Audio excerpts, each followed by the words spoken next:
Hey guys, this is Son of Sephiroth 556 here with another video for you guys. I just got this in the mail from eBay. This is my 1992 NES Challenge Set, complete in the box. I'm really excited to open this up, so I'm going to unbox and review it for you today. So let's get started. Gonna just open this up. This is a fresh unboxing. It's never been opened. I'm opening it up for you guys today. Just gotta get it. There we go.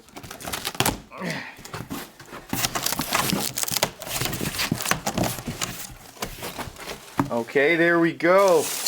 Wow. Look at that. Okay.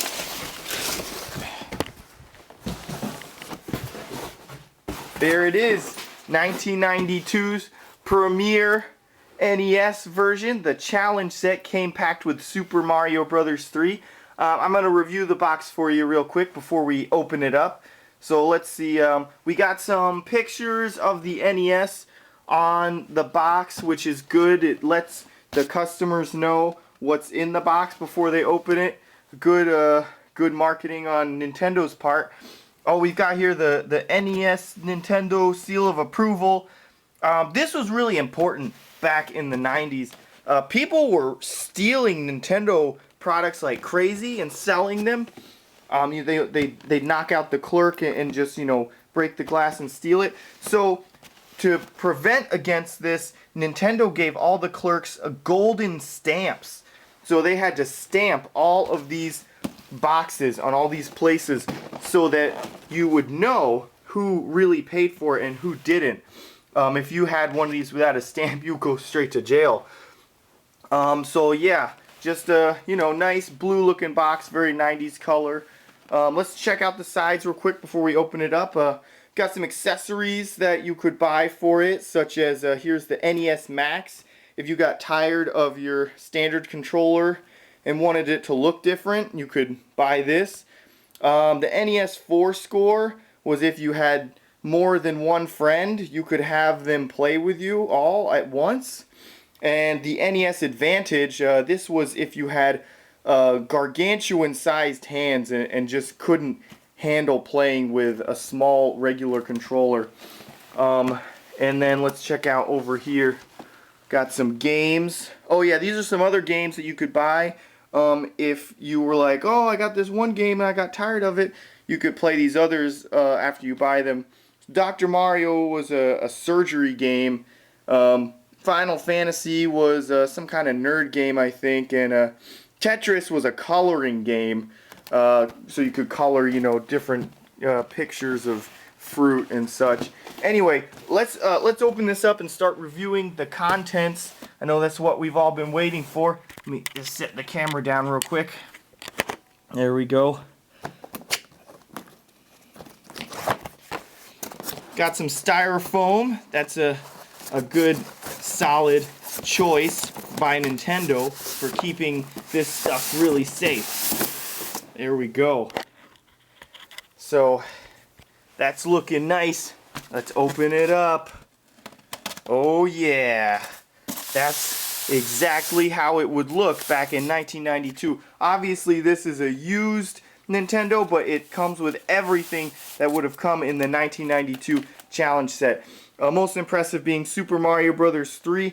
Interesting piece of history, Super Mario Bros. 3 was actually the Japanese Super Mario Bros. 4. The Japanese Super Mario Bros. 3 was a gambling simulator for children. So, the numbering's a little different over there. But yeah, still a good piece of history for you. So let's look at the contents. This is all the stuff you need to finally play your NES once you got it home. This is the RF switch. Is named after Ren Furukawa.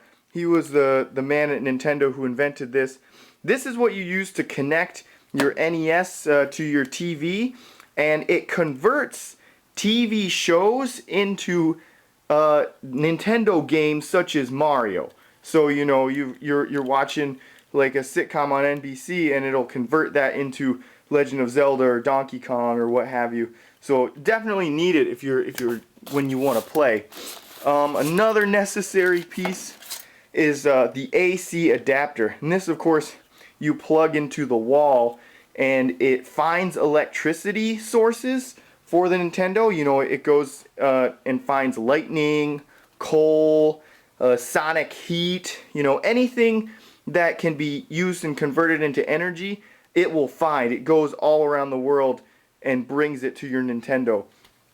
Okay, so here we have the controllers.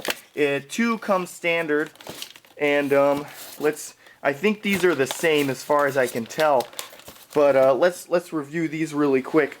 So you can see there's two buttons. There's the A and the B button.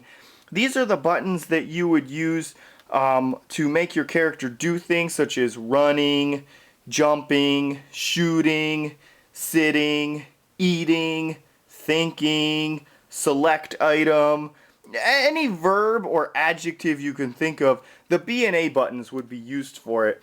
And here's the start button. The start button is used to start your game or end your game, depending on the game. So it's really important to know which game that's for. The select button didn't do much in the American games, but in the Japanese version of Super Mario Bros. 2, it would make Mario go to sleep and make Luigi die. So yeah, is more use in Japan. Oh, and here's the directional pad. The directional pad was a huge innovation for gaming back in 1985. Before that, American games used mostly joysticks, but the Japanese introduced this directional pad shaped like a cross. And many people have speculated that they shaped it this way to mock Christianity, thus, you know, making people press on a cross, you know? I don't know about the truth of this, but it sounds pretty plausible. So, anyway, let's move on to the system itself, the Big Mama Jamma, the NES. Yeah, so here we go. Let's just move that out of the way. The NES, you know, very impressive system. It's got 2 controller ports and 1 game slot. The games go in here. Interesting piece of history. The Japanese NES, also known as the Family Comp, had 7 game slots and 9 controller ports. This was so that Japanese gamers could switch between their games faster and have 9 friends play, you know, 9 Marios at once or 9 Links at once. You know, it's just, you know, Japan's always more advanced than us, and they just figured we couldn't handle that, so they scaled it down when they brought it here. But, you know, Japan's just more advanced. Okay, and here's the buttons on the front. Here's the power button. Supplies the power, turns it on and off. And here's the reset button. Now, this would restart your game or destroy your game, depending on how hard you pressed it. So you have to be careful when you're pressing on that one there. Let's check out the back here. The back has got 2 little holes here. There's for the RF switch and AC adapter, the aforementioned objects that I told you about. But interesting piece. Also, this is a feature available here for the AV cords. If you leave these unplugged, it sends out sonic waves that can only be heard by ants. And yeah, ants will come and be attracted to these holes and crawl in here and die. So if you really have a bad ant problem, just unplug your NES for a few days and it'll be gone. You know, good piece of information. One final thing before we conclude. As you can see under the hood here, there's an 800 number you could call. This was a service that Nintendo offered back in the 90s. This is an 800 number you could call to have someone come to your house and beat the games for you if they became too hard. So if the games got too hard for you, you could just call this number and they'd send a Nintendo representative to beat your games. So anyway, I'm just very happy about all this. This is it's all in great condition. I'm happy to have the box. This is the 1992 Nintendo. I'm gonna add it to my collection right now. I'm gonna put it on top of my 1990 Nintendo. So yeah, it just looks, yeah, that looks really sweet together.